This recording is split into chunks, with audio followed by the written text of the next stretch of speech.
momento estamos planteando la censura? Pues si estamos en contra de la censura. Entonces hay una redacción ahí que tiene que ver con plataformas digitales. En todo caso hay que corregir la propia redacción. Ley, censura. La iniciativa para regular publicidad de gobiernos extranjeros en México contiene modificaciones que concentrarían en una sola agencia gubernamental la verificación de los contenidos de medios de comunicación tradicionales y plataformas digitales. Para la oposición es un intento de control evidente. En Morena defienden la propuesta. Buscadora asesinada. Madre buscadora y uno de sus hijos fueron asesinados en Jalisco durante un ataque directo.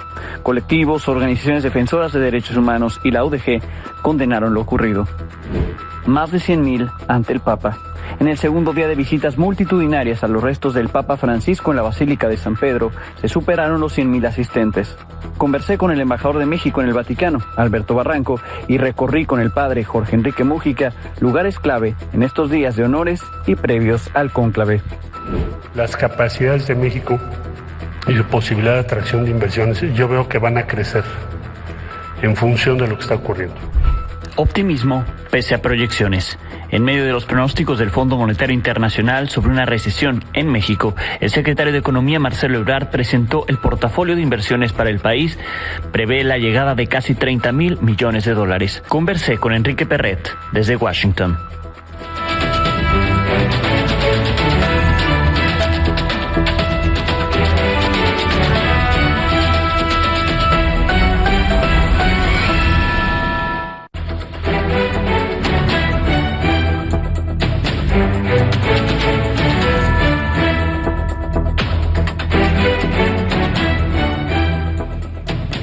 Buenas noches allá en México, buenos días acá en Ciudad del Vaticano. Seguimos con la cobertura luego del fallecimiento del Papa Francisco. ¿Qué ocurrió en el segundo día de exequias, el segundo día en que la gente pudo ingresar a presentar sus honores, su respeto frente al féretro del Papa Francisco, donde se encuentran sus restos? Fue el segundo día y se superaron ya las 100,000 personas que pudieron tener ese momento. Aquí las imágenes.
Eso en el segundo día, pero el tercer día ya comenzó. De hecho, durante la madrugada solo cerraron 3 horas, hicieron algunas labores de limpieza en la Basílica de San Pedro y hace unos minutos, volvió a reabrir. La gente que se dio cita muy temprano ya está entrando, está ingresando. Tenemos las imágenes completamente en vivo de lo que ocurre al interior de la Basílica de San Pedro. Vemos que la afluencia es mucho menor de lo que fue durante las horas del día. Sin embargo, ya la gente se está dando cita por acá. Están llegando muchos feligreses, personas que están acá de vacaciones, turistas, por supuesto fieles católicos y otros que simplemente quieren pasar ese momento, ese pequeño momento frente a los restos del Papa Francisco, en el que será ya el último día en que se permitirá el acceso a la gente. Pues hoy a las 8 de la noche dejará de permitirse para poder preparar el féretro para sus funerales. En la Basílica de Santa María la Mayor, que está a unos 3,5 kilómetros de acá, ya se prepara lo que será la tumba del Papa Francisco, tal como él lo dejó estipulado en su testamento. En estas imágenes que compartió la Santa Sede se ve dónde descansarán sus restos. Contiene una losa de mármol con la inscripción Franciscus y una reproducción de su cruz pectoral. La sepultura se encuentra en un nicho de la nave lateral de esta basílica, entre la Capilla Paulina y la Capilla Sforza, dentro de Santa María la Mayor. Para echar un vistazo a los lugares clave de estos días de honores al Papa Francisco, pero previos al cónclave, hice un recorrido por esta zona con el padre Jorge Enrique Múgica. Él es quien encabeza, es el director editorial de Zenit, la agencia Zenit de noticias en español. Aquí parte de lo que vimos juntos.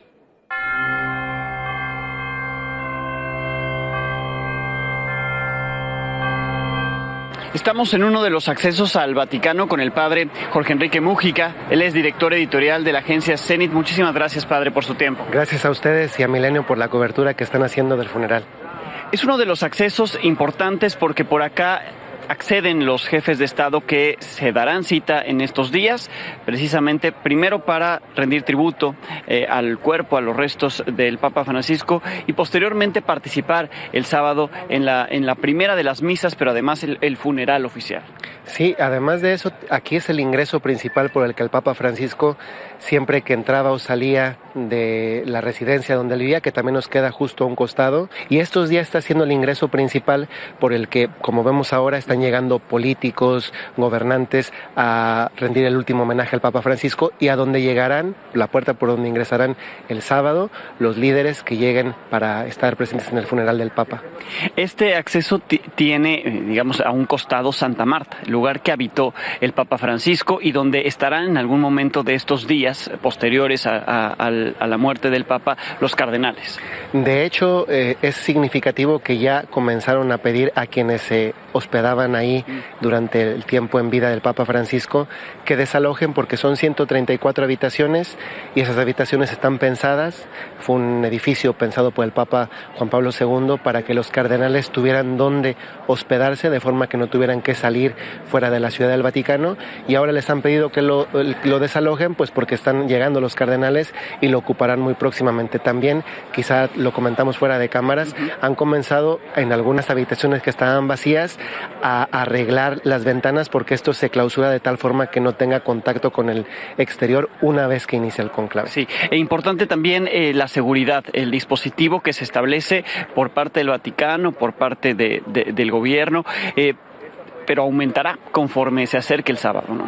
Ya vimos hoy, lo constatábamos hace rato que caminábamos por Roma, que hay una diferencia en la organización que teníamos ayer, que fue un poco caótica, que la que se ve hoy, que ya se ve un poco más de vallas, más personal de servicio civil, de policías, o aquí a un lado, aunque las personas que nos ven en el programa no lo alcanzan a notar, aquí a un costado, a la izquierda mía, están unos militares, un poco más para allá, policía, se nota, y eso también se siente porque da una seguridad a las personas que están aquí, si bien esto provoca un poco más de tener que caminar un poco más, por tanto un poco más de cansancio también. Por supuesto. Pues si nos permite, seguimos con nuestro recorrido para tener de usted su conocimiento y también pues la información que allá en México requiere en nuestra audiencia de qué es lo que se espera en los próximos días después de que el Papa Francisco murió. Pues ahora mismo lo que estamos esperando es que lleguen todos los cardenales. Al día de ayer había 103, hoy se ha tenido la tercera reunión de cardenales. Pensemos que ahora mismo en la Iglesia no hay una autoridad, hay una pareja de cardenales que, podemos decirlo así, son una especie de coordinadores, el decano y el camarlengo, que se ocupan de aspectos prácticos. Entonces hay que llegar a tomar decisiones, y para llegar a esas decisiones, cuando no están previstas en los textos legislados sobre cómo se debe proceder, hay que pedirle opinión a todos los presentes. Había 103 cardenales hasta el día de ayer, faltan muchos más de llegar, y para este momento tenemos que ya 2 han dicho que no participan, incluso si son electores, por razones de salud: el cardenal Vinko Pulgil de Sarajevo en Bosnia y el cardenal Cañizares, arzobispo emérito de Valencia en España. Bien, pues continuamos entonces con nuestro recorrido.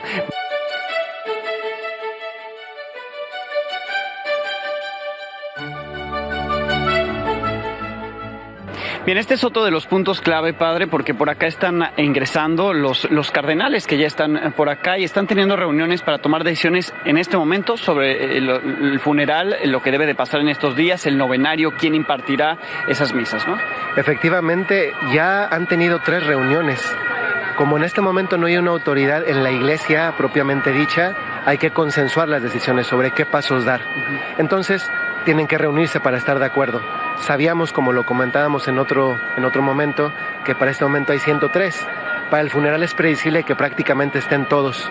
¿Es necesario que estén todos? No, no es necesario que estén para el funeral. Es más, la pregunta sería, ¿es necesario siquiera que estén para el cónclave todos? Pues no, porque en realidad es voluntaria la participación. Se esperaría, y yo creo que sería deseable en la experiencia de una persona, que si mi voto cuenta y puedo decidir quién es el Papa, participar. De hecho, podemos ver ahí, te comentaba también fuera de micrófono, los guardias suizos. ¿A quién cuidan los guardias suizos cuando no hay Papa? Porque su responsabilidad personal es cuidar al Papa cuando éste está en vida. Pero cuando muere, ¿qué sucede? Cuando muere, sucede que están obligados a cuidar la seguridad del colegio cardenalicio. Colegio se entiende como este grupo, este grupo de personas. A eso se le llama colegio. Sí, entran por acá y ¿dónde es que se están reuniendo? ¿Cuál es el inmueble? ¿Cómo es? ¿Dónde están teniendo estas reuniones? ¿Dónde están teniendo votaciones incluso, no? A todos en México nos resulta familiar el Auditorio Nacional. Pues aquí en el Vaticano también hay un Auditorio Nacional que se llama Aula Pablo VI. Muchos en el auditorio quizá lo van a recordar porque cuando hay audiencias donde el Papa se ve en un lugar cerrado, es allí. Por eso les va a evocar recordar esto, porque en algún momento, en alguna escena lo han visto. Pero luego, por otra parte, al final, en la parte de atrás de ese auditorio, hay una cosa que se llama Aula del Sínodo. Es lo más parecido en términos comprensibles, cercanos a todos, aunque no es exactamente así, es como un parlamento. Imagino que en estos días, además de todo planear las misas del novenario, estar presentes, por supuesto, pues también se preparan espiritualmente para la decisión que tienen que tomar, ¿no? Y le pregunto esto porque ¿cuáles serían las características básicas que a lo mejor entre ellos, en su propia reflexión, están actualmente pensando para quien debe encabezar la Iglesia luego de que el Papa Francisco murió? Comienza a haber declaraciones de cardenales. Sí. Permítame. Esto es interesante. Sí. Ahí va la secretaria del sínodo, es la tercera mujer con mejor puesto de autoridad, Sor Natalia Becquer, que es la que va aquí con el cabello francés a ella. Ella apareció en la lista de las mujeres más influyentes. Ahora mismo no recuerdo si era Time o era Forbes, pero apareció en ese listado. Pero retomando el tema de lo que estábamos hablando, muchos cardenales ya están pronunciándose, cosa que solían no verse, solían ser muy discretos, de evitar las entrevistas, se están pronunciando. ¿Sabes que hoy en día los cardenales tienen un reto? Se ha evidenciado poco, y es primero entenderse, y antes que entenderse, conocerse. Piensa que muchos cardenales vienen de lugares distantes geográficamente. Pensémoslo, querido auditorio, que hay diócesis que no tienen representación, siendo de las diócesis más importantes para el mundo católico. Pensemos, un Monterrey no tiene cardenal. Pensemos, un París no tiene cardenal. Pensemos, un Milán en Italia no tiene cardenal. Y en cambio hay cardenales de Mongolia, sí, de Melbourne, pero además de rito bizantino, es decir, ni siquiera del mismo rito como celebramos la misa los occidentales, pero es católico, naturalmente. ¿Él es el ucraniano? Es el ucraniano, el más joven, de 45 años, posiblemente más o menos en torno a nuestra edad. Poco se ha hablado de él, y es el más joven. Piensa que a Juan Pablo II lo eligieron también bastante joven, por eso fue un pontificado tan largo. Entonces los retos que tienen ahora es primero que se conozcan y que se entiendan, que se conozcan porque no se han tratado, y que se entiendan porque no todos hablan italiano, y esto es un reto muy grande. No todos hablan italiano por primera vez en la historia de la Iglesia, antes latín, más recientemente italiano. Sí, hay dudas sobre qué pasa con las cosas que ya estaban planeadas, una canonización, otros eventos. ¿Qué ocurre en estos días? El evento más grande programado para este 2025 en la Ciudad del Vaticano era la canonización de uno de los santos, beato ahora, futuro santo, más populares, que es Carlo Acutis. Seguramente muchos, incluso no católicos, lo han escuchado. Pues esa canonización estaba prevista para este domingo 27 de abril. Dado que una canonización solamente la puede realizar un papa, queda suspendida porque no hay papa en este momento. Padre, pues un gusto, un placer contar con usted y con la información que nos brinda, por supuesto, para nuestra audiencia. Es fundamental comprender lo que está pasando, no solamente con las visitas, que es lo que está de frente, sino también lo que está a un costado, lo que está de atrás. Gracias de verdad. Gracias a ti y al equipo de Milenio.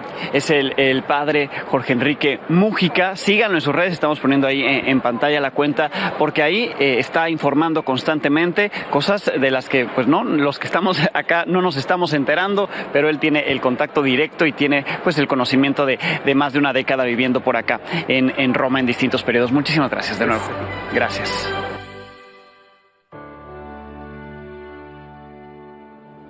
La delegación de funcionarios de México, que estará presente en los funerales, ya viene camino a Roma, al igual que los representantes de la Iglesia Católica en México. ¿Quiénes son? Pues la secretaria de Gobernación, Rosa Isela Rodríguez, que encabeza la delegación por parte del gobierno mexicano. También viene el cardenal Carlos Aguiar Retes, que participará además en el cónclave, además de en los funerales. Abordaron este vuelo, partió hacia Roma a las 7:43 de la noche, tiempo de México. Según el plan de vuelo, estarían aterrizando acá en Roma en unas 8 horas más. Ahí el trayecto y en el momento en donde está sobrevolando la aeronave de Aeroméxico. Mi compañero Mario García pudo conversar con la secretaria de Gobernación, Rosa Isela Rodríguez, antes de que abordara el vuelo, ahí en exclusiva para este espacio. Esto es lo que le dijo. Solamente voy a la ceremonia y me regreso rápido. Voy en representación de la presidenta Claudia Sheinbaum y llevamos las condolencias del gobierno mexicano. Llevamos un mensaje de admiración hacia el señor que pues siempre estuvo al lado de los marginados, de los pobres, de los migrantes. La verdad es que tan importante líder religioso, pero pues también un líder social, que ojalá pues naciera otro papa igual, con los mismos pensamientos, la misma filosofía. Pues nos deja una gran enseñanza, un papa con mucha humildad. Solamente queremos que sea un papa como Francisco, un papa culto, un papa cercano a los humildes. Y quien recibirá a la delegación mexicana una vez que esté acá en Roma es el embajador de México ante el Vaticano, Alberto Barranco, con quien conversé, una entrevista en la cual hablamos de las conversaciones, de las pláticas y encuentros que él tuvo con el Papa, la trayectoria del Papa Francisco, lo que representó, por supuesto, para la historia mundial y también de lo que él veía de México, algunos desafíos como la seguridad, la migración. Aquí, la conversación. Me da muchísimo gusto poder estar acá en la sede de la Embajada de México ante la Santa Sede con el embajador Alberto Barranco. Embajador, muchísimas gracias. Al contrario, gracias a ustedes y qué bueno que vengan aquí a cubrir este evento tan importante. Conoció muy de cerca al Papa Francisco. ¿Qué han significado estos días tras la muerte? Han significado, pues, valores encontrados, ¿no? De pronto uno le llega la tristeza por perderse no solamente a alguien cercano, sino básicamente un hombre universal, un hombre con esa trascendencia en cuanto a pensamiento, en cuanto a ejemplo, en cuanto a sencillez, humildad. Hay una tristeza, pero al mismo tiempo hay una alegría, porque finalmente un hombre que estaba sufriendo mucho, que tenía ya en el rostro las huellas de un profundo sufrimiento, que le daba mucho trabajo hablar, y bueno, finalmente él decidió, estoy absolutamente seguro, que él decidió pues pasar sus últimas horas o sus días quizás pegado a la gente como empezó. Qué simbólico, ¿no? El último día, lo que hizo el esfuerzo, ¿no? Y cómo pidió ese recorrido final. Esfuerzo tremendo. Le pidió al enfermero que si él quería dar una vuelta, que si podía hacerlo, dijo que sí. Empezó a dar la vuelta y bueno, logró abrazar niños todavía en esa situación tan difícil en que estaba. Logró impartir bendiciones, aunque no podía levantar el brazo totalmente. Y esto tiene una relación con la encíclica que lo ha caracterizado, ¿no? De esta unión de todos, que también estuvo dentro de las frases o dentro del mensaje que se dio en el domingo, ¿no? Que leyeron ahí junto a él, de esta unidad de reconocer al otro, del reconocer al que cree distinto o al que piensa distinto. La vida de un papa que buscaba el diálogo, que siempre buscaba acercar uno al otro. Él siempre, su intención era mantener un espíritu de neutralidad frente a los conflictos para poder ser intermediario, para poder tener la autoridad moral para acercar a las partes. Y bueno, pues yo creo que esa es otra de sus grandes características, la búsqueda de paz, la búsqueda de que se gaste el dinero en educación, en salud y no en las armas. ¿Cómo fueron las conversaciones con el Papa, múltiples las que tuvo, y sobre todo cómo fueron cuando hablaban de México? El Papa tenía especial interés en ver qué pasaba en nuestro país, sobre todo en materia de seguridad, desde luego. Estaba preocupado por las cosas que estaban pasando, tenía conocimiento de lo que se hacía y al mismo tiempo la migración le preocupaba mucho. Pero yo le decía que la Iglesia podía jugar un papel muy importante en eso. Importante que en el último día se reuniera con J.D. Vance, con el vicepresidente de Estados Unidos, con esta política antimigrante que tienen. Él había dicho claramente que no estaba de acuerdo con esa política, había criticado, inclusive en alguna forma irritó al presidente de Estados Unidos, pero él mantenía esa posición y justamente de enfrente a esa posición quiso, ya en un esfuerzo muy, pero muy profundo, recibir al vicepresidente de Estados Unidos, aunque fueran 5 minutos, 10 minutos, pero finalmente era un gesto de decir, vamos, yo no estoy de acuerdo con usted, pero estoy dispuesto a dialogar. Ese era el Papa. En cuanto a su forma de ser, ¿qué nos puede contar de los encuentros, de cómo era? Lo vimos en lo público, pero ¿cómo era también en lo privado?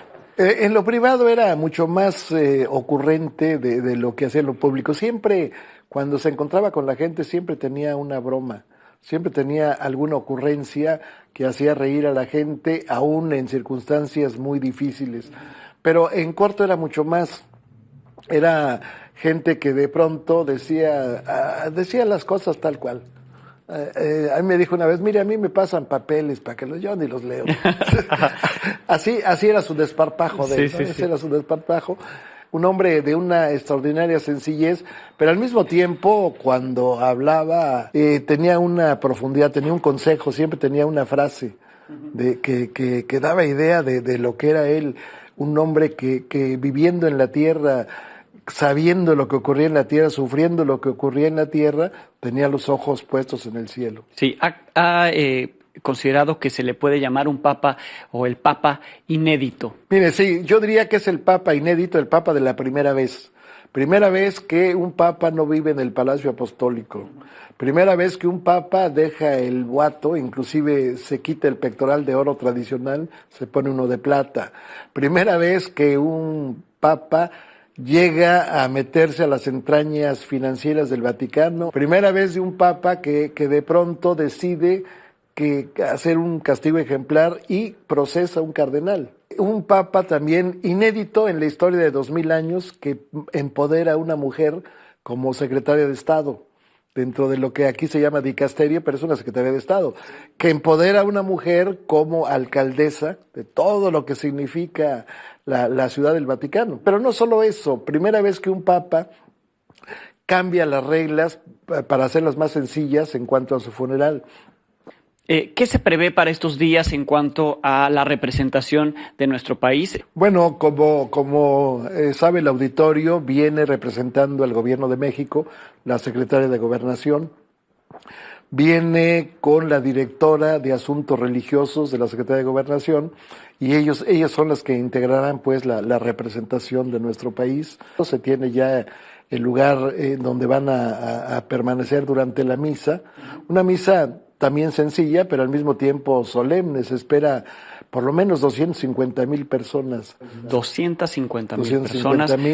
Y ahí la representación del Gobierno de México. Ahí está la representación del Gobierno de México junto con todas las representaciones que vienen de los distintos países. Bien, embajador. Pues yo le agradezco mucho que nos haya recibido, que nos haya platicado no solamente del papel de la embajada, sino también de su relación y de lo que conoció de este hombre que dejó de existir esta semana, pero que deja un legado muy importante para la historia mundial, más allá de la religión católica. La frase sería, el Papa vive, la historia sigue. Gracias. Gracias a usted. Gracias, es el embajador Alberto Barranco en la sede de la Embajada de México ante el Vaticano. Veamos justo lo que ocurre al interior de la Basílica de San Pedro. La gente ya se acumula, vemos ya mucha más presencia. Desde las 6 de la mañana, un poco antes de las 6 de la mañana, tiempo del Vaticano, es que se reabrió después de 3 horas que estuvo cerrada y vemos que ya la gente está ingresando. Muchas personas permanecieron acá durante la madrugada, algunos durmieron acá al exterior de la Basílica para poder ingresar a estas primeras horas del día. Vamos a información de México. Ayer le informé de la reforma a la ley de telecomunicaciones que envió la presidenta Claudia Sheinbaum, la envió al Senado. El objetivo, de acuerdo a lo que ella argumentó, es prohibir la propaganda extranjera en México. Le mencioné que la iniciativa atraía además las facultades de la Agencia de Transformación Digital. Hoy se desató toda una polémica por el tema, por el contenido de este texto.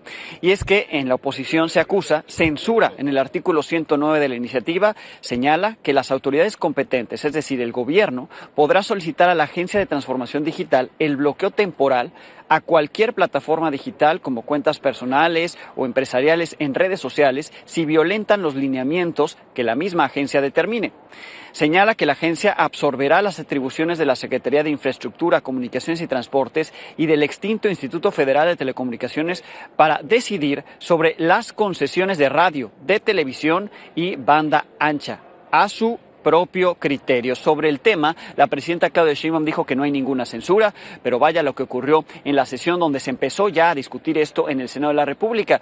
Vaya cátedra que les dio Ricardo Anaya a los integrantes del oficialismo que ni habían leído nada de la iniciativa de más de 200 páginas. Ellos defendieron la propuesta, aunque no la conozcan por completo. Aquí lo ocurrió.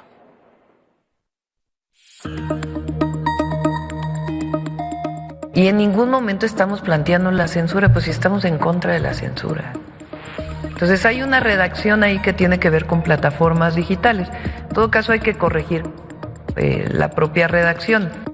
Nuevamente se va a aprobar una propuesta, un dictamen, por una mayoría que me atrevería a afirmar ni siquiera han leído a detalle el alcance de esta ley que se pretende aprobar el día de hoy. La televisión, la radio, la prensa, las redes sociales tienen un poder inmenso. Son espejos de nuestra sociedad, pero también son herramientas para transformarla. Y el Estado tiene la obligación de actuar cuando ese poder se utiliza para sembrar odio o dividir a nuestro pueblo.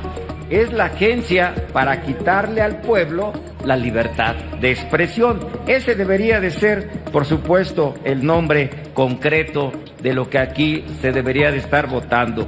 ¿Alguien de los presentes se puede oponer a que se baje una página que fomenta el reclutamiento de jóvenes al crimen organizado?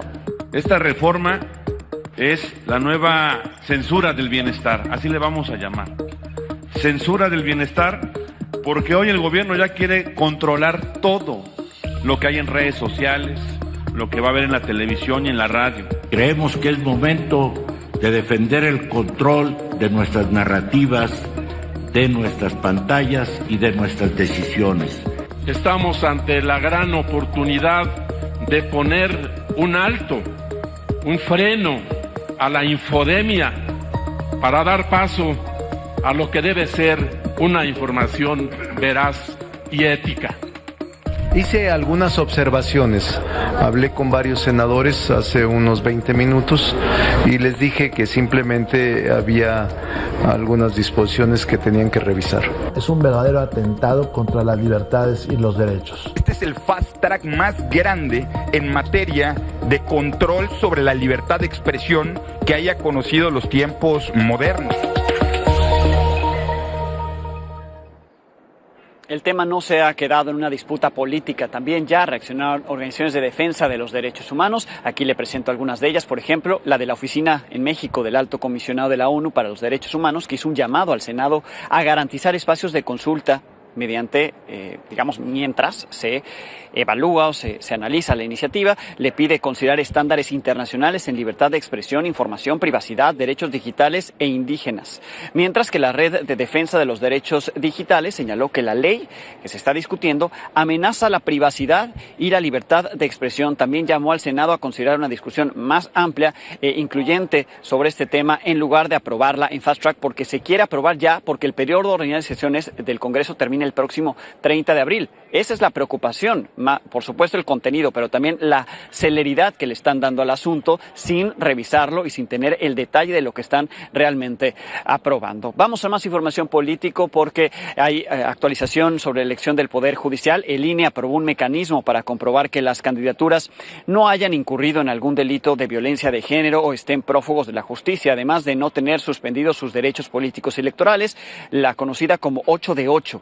En caso de tener alguna de estas agravantes, se les podría cancelar el registro. Por cierto, sobre la polémica de candidatos que tendría relación con criminales, vínculos, los haya defendido o estén acusados de delitos de otro tipo, la presidenta Claudia Sheinbaum aseguró que el porcentaje de candidaturas que está en ese supuesto, en la boleta, pues es mínimo. Presentan que además no le constan a nadie, sino sencillamente han salido en las redes sociales. Y en todo caso tendría que investigarse. Es el punto 001 de todos los candidatos y candidatas. En todo caso el tribunal tendría que definir, pero es un porcentaje mínimo, minimísimo, de todos los candidatos que pasaron por el filtro de las comisiones del Poder Legislativo, del Poder Ejecutivo y del Poder Judicial. En Jalisco mataron a otra madre buscadora. La mataron junto con su hijo. Fue un ataque directo. Se trata de María del Carmen Morales. La mataron, le decía yo, con uno de sus hijos, 26 años tenía él. Estaban afuera de su departamento. Ella era integrante del colectivo Guerreros Buscadores, el cual pues reveló lo ocurrido o lo encontrado en el rancho de Teuchitlán. Emir Castañeda nos cuenta los detalles de lo que se sabe al respecto de este ataque y asesinato.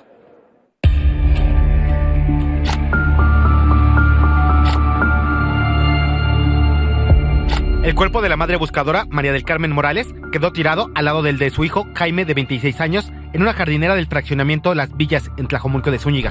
Le tocó de la manera pues más desgarradora, pues morir del lado de su hijo. Ella había perdido a su esposo hace 5 años, el año pasado en febrero a su hijo, que por eso pues está en el colectivo. Según las investigaciones, a las 11:30 de la noche del miércoles, 2 sicarios llegaron al lugar en una motocicleta y dispararon al joven, y cuando María del Carmen intentó protegerlo, resultó herida y murió. En febrero del 2024, en el mismo lugar, un grupo de hombres armados secuestró al hijo menor de María del Carmen, Ernesto Julián, de solo 19 años, y nunca más lo volvió a ver. La tarde del jueves, la Fiscalía de Jalisco emitió un comunicado en el que informó que hasta el momento no hay elementos que indiquen que el ataque esté relacionado con su actividad como buscadora, pero no dio ninguna línea de investigación. Minutos después, la Universidad de Guadalajara calificó como irresponsable y moralmente condenable el adelanto de la Fiscalía de Jalisco y aseguró que sin duda ambos asesinatos están vinculados con la búsqueda de su hijo menor.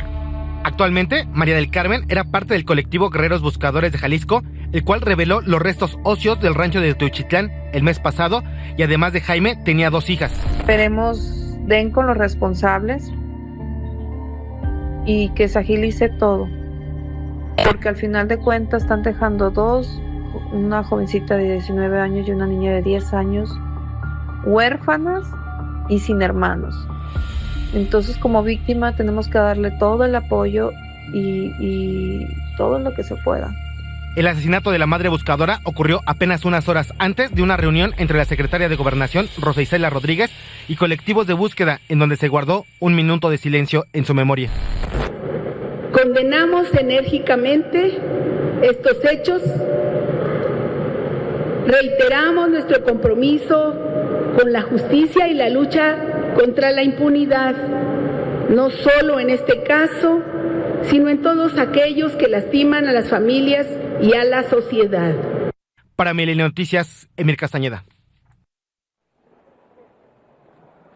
El secretario de Seguridad, Omar García Harfuch, dio a conocer la cifra exacta de narcobloqueos de los que yo ayer le daba cuenta que ocurrieron tanto en Michoacán, Guanajuato como Jalisco. Él informó que en total fueron 29 municipios afectados en los 3 estados, que además en los ataques 2 policías fueron asesinados. También detalló que los bloqueos fueron el resultado de un conflicto entre 2 grupos armados y se descartó la detención de un alto mando de un grupo criminal.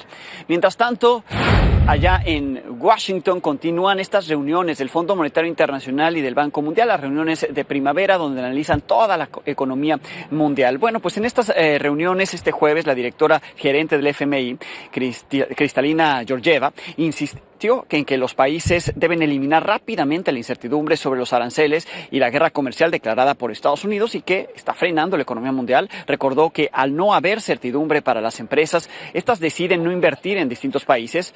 Los hogares preferirán ahorrar en lugar de gastar y esto debilitará aún más las perspectivas de crecimiento. En medio de estas declaraciones, el secretario de Economía, Marcelo Ebrard, presentó el portafolio de inversiones para México.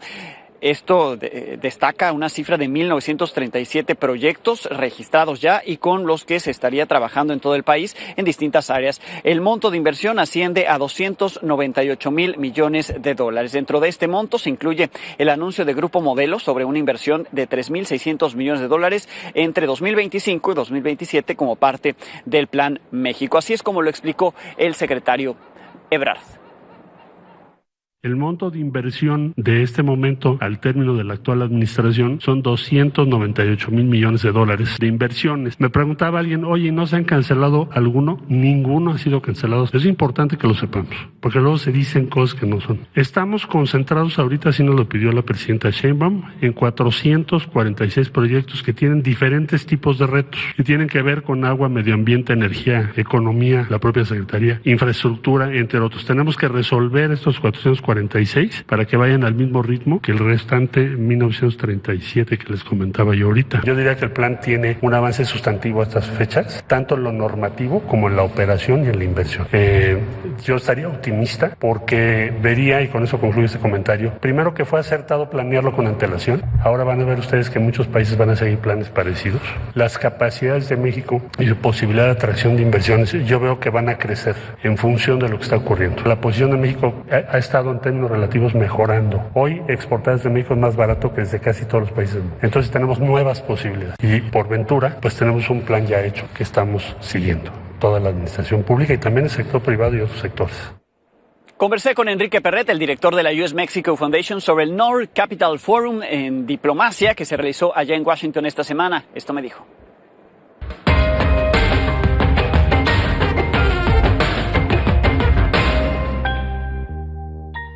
Saludo Enrique Perret desde Washington. Enrique, ¿cómo están las cosas? ¿Cómo les fue en el foro? Alejandro, pues entusiasmado. A ver, estuvimos en un foro, más de 150 empresas de los 3 países de México, Estados Unidos y Canadá.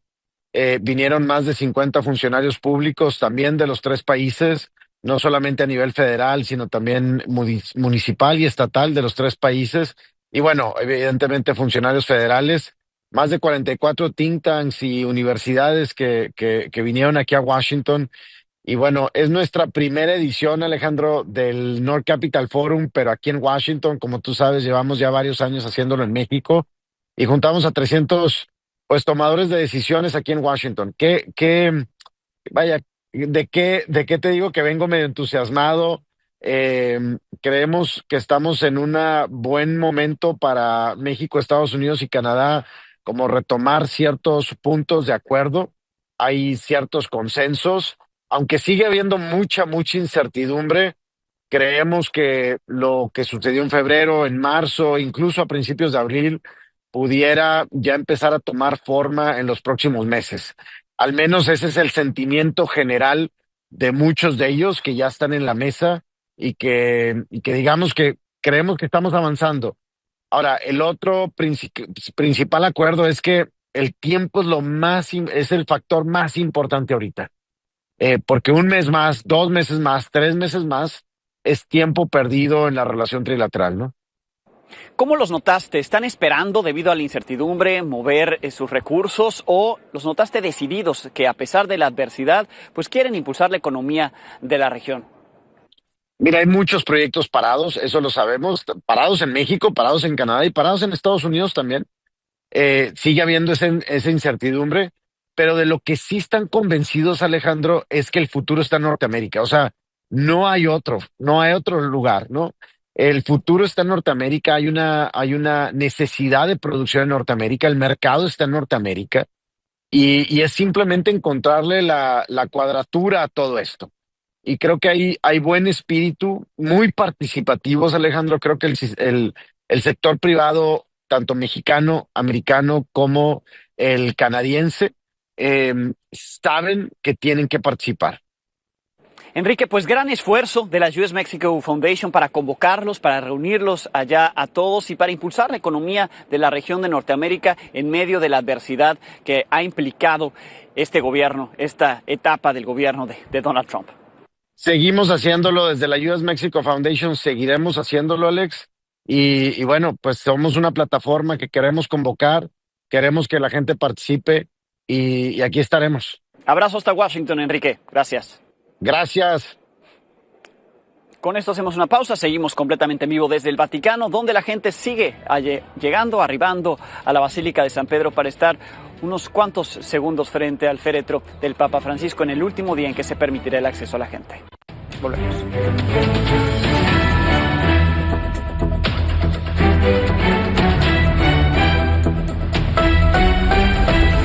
Antes de despedirnos, ¿qué se prevé desde acá en el Vaticano durante el día? Es la última oportunidad para la gente de estar frente al féretro del Papa Francisco en la Basílica de San Pedro, que estará abierta hasta las 7 de la noche, hora del Vaticano. Después de eso, será la ceremonia de clausura del féretro, donde solo participarán los cardenales. Esto ocurrirá a las 8 de la noche, tiempo local, 12 del día allá de México. El sábado será la misa exequial a las 10 de la mañana, hora del Vaticano, a las 2 de la madrugada de México. Se realizará el entierro posteriormente. Finalmente, las celebraciones del novenario serán entre el 27 de abril y el próximo 4 de mayo. Seguimos desplegados por acá. Mañana tendremos algo nuevo que contarle a las 22 horas.